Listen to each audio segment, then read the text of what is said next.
दोस्तों, हर कहानी में अक्सर एक ऐसा किरदार जरूर होता है जिसे देखते ही हमारे मन में एक नफरत सी आ जाती है। झूठा, मक्कार, फरेबी, ऐसे शब्द मानो उसके लिए ही बने हो। उस किरदार से हमें घृणा होने लगती है। पर जैसे जैसे कहानी आगे बढ़ती है, हम उससे जुड़ने लगते हैं। हम उसे और देखना चाहते हैं।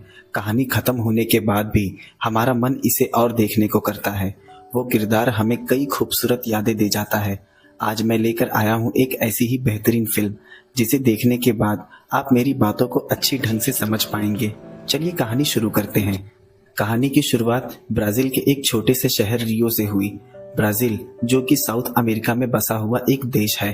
उसी शहर के सेंट्रल स्टेशन पर एक महिला अपना स्टॉल लगाकर बैठी है। उसका नाम डोरा है। डोरा एक स्कूल टीचर रह चुकी है। कुछ वक्त पहले उसने स्कूल छोड़ दिया। अब वो यही स्टेशन पर अनपढ़ लोगों के लिए लेटर्स लिखती है।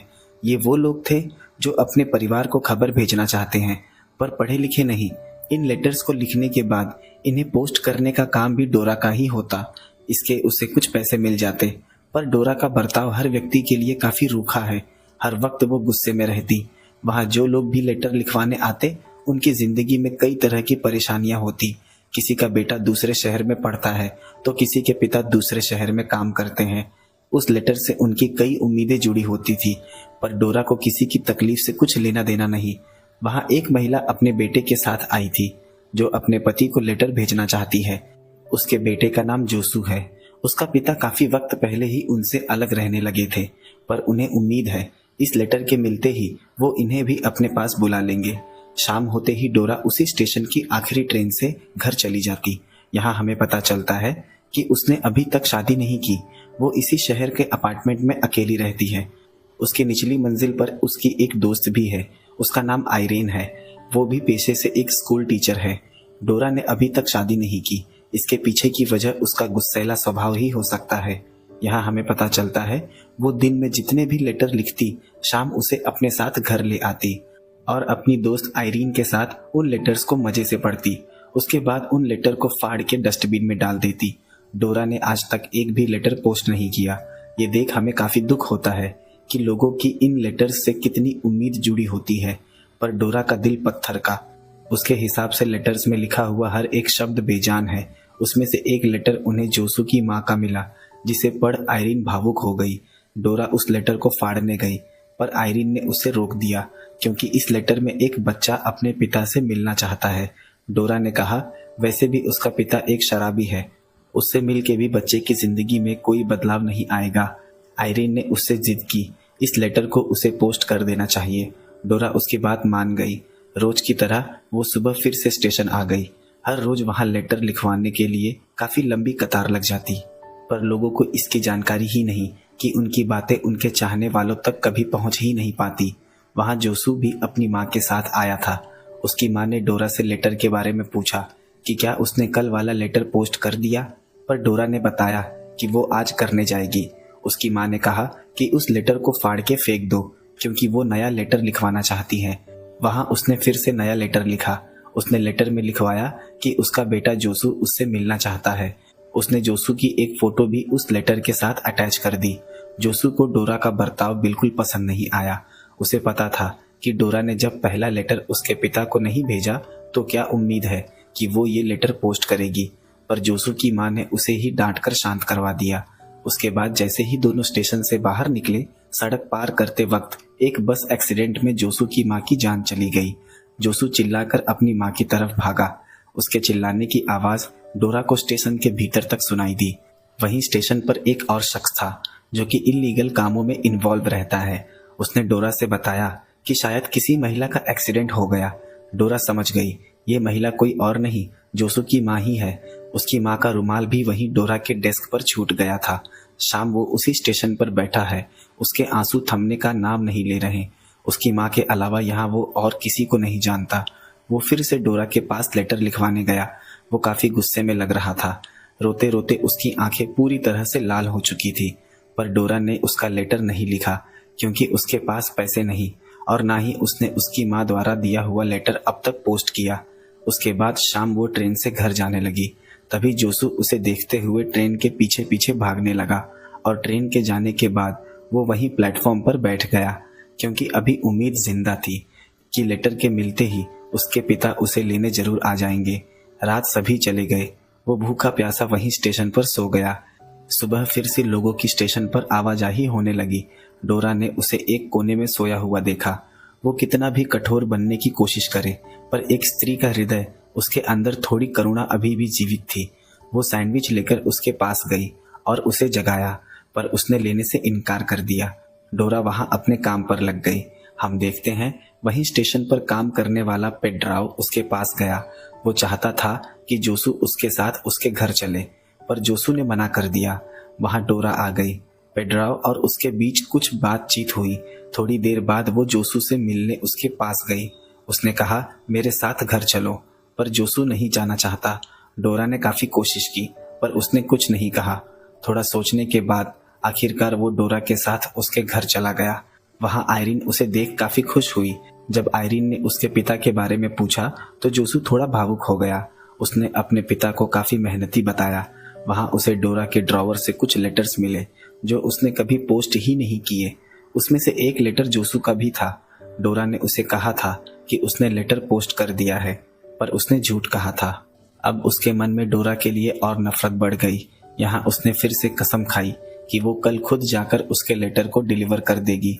जोसू को कुछ समझ नहीं आ रहा कि वो उस पर विश्वास करे भी या नहीं, पर उसके पास कोई और रास्ता भी नहीं था। दूसरे दिन डोरा उसे पेड्राओ के पास ले गई। वहां एक और महिला थी। वहां और भी कुछ छोटे बच्चे थे। पेड्राओ ने बताया कि यूरोप के कुछ अमीर परिवार यहाँ से बच्चों को अडॉप्ट कर लेते हैं। जोसू के बहते आंसू बता रहे थे कि डोरा उसका विश्वास जीतने में फिर से एक बार नाकामयाब रही। उसे यहाँ लाने के डोरा को $1000 मिले। उन पैसों को देख वो काफी खुश हुई। ये सब उसकी चाल थी। यहाँ हमें खुद डोरा से बेपनाह नफरत होने लगती है कि कोई इंसान इतना कठोर कैसे हो सकता है। उन पैसों से उसने एक टीवी खरीद लिया। उस टीवी को देख आयरीन काफी खुश हुई। यहाँ आयरीन को लगा कि उसने जोसू को जुवेनाइल इंस्टीट्यूशन को सौंप दिया है, जो बच्चों की देखभाल करते हैं। पर यहाँ डोरा ने बताया कि उसने जोसू को एक वेडल फाउंडेशन को सौंप दिया है। आयरीन को पता चल गया कि वो झूठ बोल रही है, क्योंकि उसे डोरा पर शक हो गया कि वो इतना महंगा टीवी कहाँ से ले आई। डोरा ने कहा कि मैंने अपना गोल्ड रिंग बेच दिया, पर आयरीन ने उसका झूठ पकड़ लिया। वो जोसू का सौदा करके आ रही है। उसने जोसू को जिसे सौंपा है वो ट्रैफिकर्स हैं, जो बच्चों की तस्करी करते हैं, सेक्स ट्रैफिकिंग और ऑर्गन ट्रैफिकिंग। आयरीन ने उसे समझाया कि हर चीज की एक हद होती है, और आज उसने सारी हदें पार कर दी। डोरा यहाँ खुद की नजरों में गिरती हुई नजर आई। आयरीन की कही बातें उसे रात सोने नहीं दे रही। सुबह की पहली किरण के साथ ही वो उस अपार्टमेंट में पहुंच गई। उसने अपने ड्रॉवर से बच्चों के कुछ फोटो ले लिए थे, क्योंकि उसे वहां जाने का एक बहाना चाहिए था। उसने महिला से कहा कि मैं यहाँ और बच्चे को ला सकती हूँ। उस महिला को शक हुआ। वो अंदर पेड्राओ से बात करने गई। मौका देख डोरा घर में घुस गई और जोसू को लेकर वहां से भाग गई। ये सब उसके लिए काफी मुश्किल था। जोसू उसकी तरफ देखना भी नहीं चाहता, क्योंकि डोरा ने झूठ के चेहरे पर चेहरे लगा रखे थे। जोसू ने उसे कई मौके दिए, पर हर बार उसे धोखे के सिवाय कुछ नहीं मिला। वो वहां से घर नहीं गई, क्योंकि उसे पता था पेड्राओ उसे ढूंढता हुआ वहां जरूर आएगा। डोरा ने फैसला किया कि वो जोसू को उसके पिता से मिलवाने ले जाएगी। जोसू ने अपने पिता को कभी देखा भी नहीं। उसका जन्म होते ही वो उन्हें छोड़कर चला गया था। वहां बस स्टेशन पर डोरा ने दोनों की टिकट निकाली, पर जोसू अब भी नाराज था और वो उसके साथ नहीं जाना चाहता। डोरा ने उसे उसकी माँ द्वारा लिखवाया लेटर उसे दे दिया। जोसू जाकर अकेले बस में बैठ गया। बस जाने लगी, पर डोरा का दिल नहीं मान रहा। एक लंबा सफर, और उसे इस तरह अकेले छोड़ना ठीक नहीं होगा। वो बस रुकवाकर उसमें बैठ गई। रात भर सफर चला। सुबह बस दूसरे बस स्टेशन आ गई। वहां उसने अपने और जोसू के लिए नए कपड़े ले लिए और दूसरी बस से आगे के सफर पर निकल गए। इस सफर के साथ साथ जोसू का गुस्सा भी शांत होने लगा था। अब दोनों के बीच काफी बातें होने लगी थी। सुबह बस एक स्टॉप पर रुक गई, क्योंकि सफर लंबा था और यात्री यहाँ थोड़ा आराम कर लेंगे। जोसू अब तक सो रहा है। उसने जोसू के बैग में कुछ पैसे रख दिए और जाने लगी। शायद से उसने वापस लौटने का मन बना लिया है। जाते वक्त उसने बस ड्राइवर से कहा कि उस बच्चे को इस जगह उतार देना। उसने रियो जाने की टिकट भी निकाल ली और एक जगह बैठ ड्रिंक करने लगी। उसने देखा जोसू की बस चली गई। ये देख उसे राहत मिली। पर जैसे ही उसने दूसरी तरफ नजर घुमाई, जोसू उसके सामने टेबल पर बैठा था। वो बस से उतर गया था। डोरा उसके पास जाकर उस पर चिल्लाने लगी। इस पर जोसू ने कुछ नहीं कहा, बस उसके आंख से आंसू निकल रहे थे। भीतर एक दर्द उठ रहा है, पर किसे बताए समझ नहीं आता।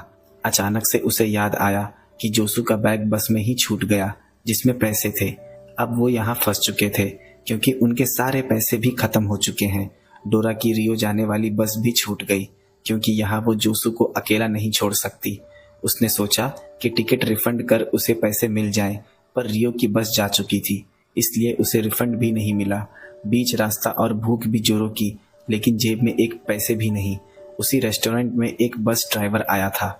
बातचीत के दौरान उसने उन्हें खाना खिलाया और थोड़ी देर की बातचीत में वो काफी घुल मिल गए। उसका नाम सीजर है। उसने उन्हें अपने साथ सफर पर ले जाने का फैसला किया। आगे उसने एक जगह अपनी ट्रक रोक दी, जहां उसे एक दुकान पर सामान देना था। डोरा ने उस दुकान से कुछ खाने का सामान चुरा लिया। जब उस दुकान मालिक ने उसे अपना बैग दिखाने को कहा तो डोरा हिचकिचाने लगी। वहीं खड़े सीजर ने उसे बैग खोलने से मना कर दिया। उसने दुकान मालिक से कहा कि ये महिला मेरी दोस्त है। यहाँ दुकान मालिक मान गया, क्योंकि वो दोनों बहुत पुराने मित्र हैं।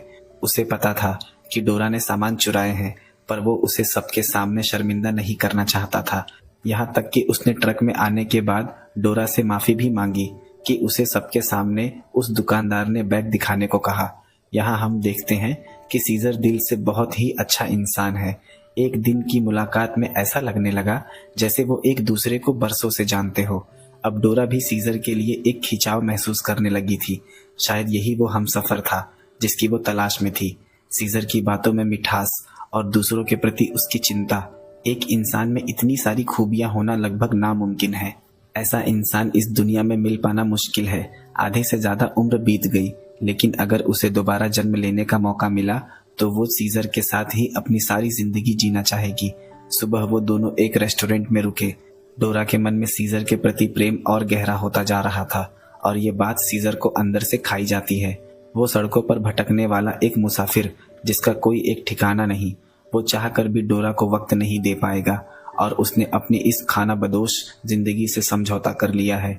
अब वो पीछे नहीं लौट सकता, क्योंकि वो उम्र के इस पड़ाव पर काफी आगे निकल आया है। लोगों से मिला प्यार और हमदर्दी उसे तकलीफ के अलावा कुछ नहीं दे सकती। डोरा वॉशरूम गई। जब वो वापस आई तो उसने देखा सीजर अपनी ट्रक लेकर वहां से जा चुका है।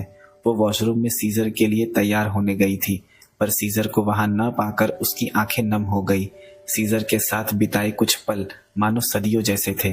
किसी तरह उसने खुद को समझा लिया, मानो जैसे सीजर और डोरा का मिलना एक सपना हो। अब उन्हें आगे का सफर तय करना था। वहां एक पैसेंजर जीप वाले ड्राइवर को उसने अपनी वॉच दे दी और वो उन्हें मंजिल पर ले जाने लगा। थोड़ी देर सफर तय करने के बाद वो एक विलेज में पहुंच गए। शायद उसके पिता इसी विलेज में रहते हैं। वो नहीं चाहता था कि वो अपने पिता से इन गंदे कपड़ों में मिले, पर कपड़े खरीदने के लिए उनके पास पैसे भी नहीं। आखिरकार वो उस घर तक पहुंच गया। वो भागता हुआ अंदर आया। वहां एक परिवार था। उन्हें लगा कि शायद उसके पिता ने दूसरी शादी कर ली, क्योंकि जोसू ने अपने पिता को कभी देखा ही नहीं है। उन्हें लगा ये शख्स ही जोसू का पिता है, पर उस शख्स ने बताया कि इस घर में पहले रहने वाला शख्स जुए में पैसे जीता था, तो उसने इस घर को बेचकर दूसरे गांव में नया घर ले लिया है।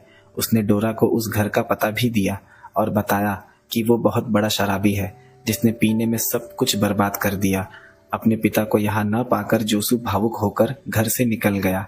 उन्हें समझ नहीं आ रहा कहाँ जाए। वक्त के साथ जोसू और डोरा के बीच की दूरियां पूरी तरह से मिट गई और दोनों के बीच प्रेम का फूल खिलने लगा, जिसकी महक उन्हें आने वाले खूबसूरत कल का एहसास करवाने लगी। वहां सामने एक स्टैचू लगा था।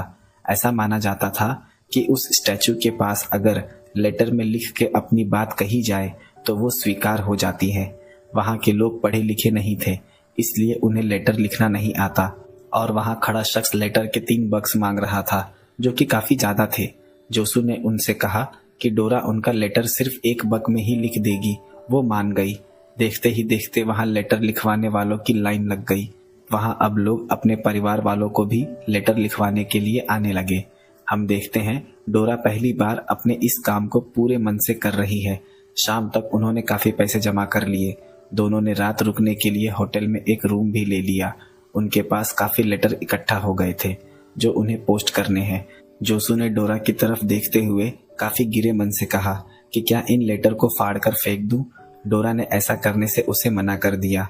अब उसका मन बदल चुका है, वो इन लेटर को जरूर पोस्ट करेगी।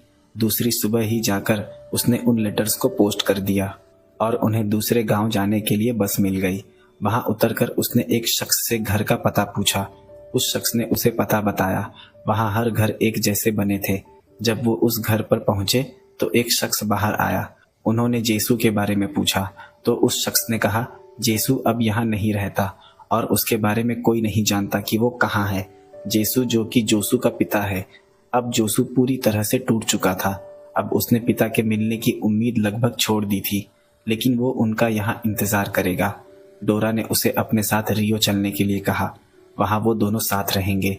जोसू मान गया। दोनों बस स्टेशन गए। वहां टिकट काउंटर पर पूछने के बाद पता चला कि आज यहाँ से कोई बस नहीं जाएगी। अगली बस कल सुबह की है। वहीं पास में एक शख्स काम कर रहा था। जब उसने जेसू नाम सुना तो उनके पास आ गया। उसने कहा यह मेरे पिता का नाम है। उस शख्स का नाम इजाइस है। यहाँ डोरा और जोसू ने उसे अपनी कोई जानकारी नहीं दी। उसने कहा बस कल आएगी तो तुम दोनों मेरे घर चलो। डोरा और जोसू उसके साथ घर चले गए। उस घर में उसका छोटा भाई मोइसेस भी रहता है। बस यहाँ दोनों भाई ही रहते हैं। उस घर की दीवार पर टंगी हुई तस्वीर देख जोसू अपने पिता को पहचान गया। वहां उन्होंने डोरा और जोसू को गैरेज दिखाया जहां उसके पिता लकड़ियों का काम करते थे। उसके बाद वहां उन्होंने काफी खेल कूद भी किया। आखिरकार उन्होंने सारी बात एक दूसरे से बताई। इजाइस ने बताया कि जब उसकी माँ मर गई थी तो उसके पिता ने दूसरी शादी ऐना से कर ली, जो कि जोसू की माँ है। ऐना जब प्रेग्नेंट थी तो अकेले रियो रहने चली गई और वापस लौटकर नहीं आई। इस बात को 9 साल हो गए। इजाइस ने एक लेटर डोरा को पढ़ने के लिए दिया जो कि उसके पिता ने ऐना के लिए लिखा था, यानी कि जोसू की माँ के लिए। उसने बताया कि वो रियो अपनी पत्नी और बच्चे की तलाश में जा रहे हैं और वो उन्हें लेकर ही वापस लौटेंगे। उसके बाद वो सब साथ मिलकर रहेंगे। पर 6 महीने बीत चुके, उनका कोई अता पता नहीं। पर लेटर में उसने लौटने का वादा किया था। इजाइस और जोसू को यकीन है कि उसके पिता लौटकर जरूर आएंगे, पर मोइसेस को नहीं लगता कि कभी उसके पिता की घर वापसी होगी। अपने पिता को याद कर इजाइस रोने लगा। रात दोनों बाहर बैठ तारों को देखने लगे, क्योंकि उन्हें कुछ पता नहीं कि अगली सुबह क्या लेकर आएगी। हम देखते हैं सुबह सूरज भी ठीक से नहीं निकला। उस अंधेरे में ही डोरा घर से निकलकर जाने लगी। जाने से पहले उसने जोसू के लिए उसके पिता और माँ का लेटर वहीं रख दिया। जब जोसू की नींद खुली तो डोरा को घर में न पाकर वो बाहर की तरफ भागा, पर तब तक डोरा बस में बैठ रियो के सफर पर निकल चुकी थी। डोरा को याद कर उसकी आंखें भीग गई। यहाँ बस में डोरा नम आंखों के साथ जोसू को लेटर लिख रही है कि उसके साथ बिताए हुए सारे पल जिंदगी भर उसके साथ रहेंगे। जब भी उसे डोरा की याद आए तो दोनों की साथ ली हुई तस्वीर को वो देख लिया करे। कुछ हसीन लम्हों को याद कर दोनों के चेहरे पर एक मुस्कान आ गई और कहानी इसी भावुक दृश्य के साथ खत्म हो गई। दोस्तों, इस फिल्म में जोसू और डोरा के अलावा मुझे आयरीन, सीजर और इजाइस का किरदार काफी पसंद आया, जो कि इस कहानी को और बेहतर बना देते हैं। खत्म हो गई। दोस्तों, अगर कहानी पसंद आई हो तो वीडियो को लाइक, शेयर और चैनल को सब्सक्राइब जरूर कर दें।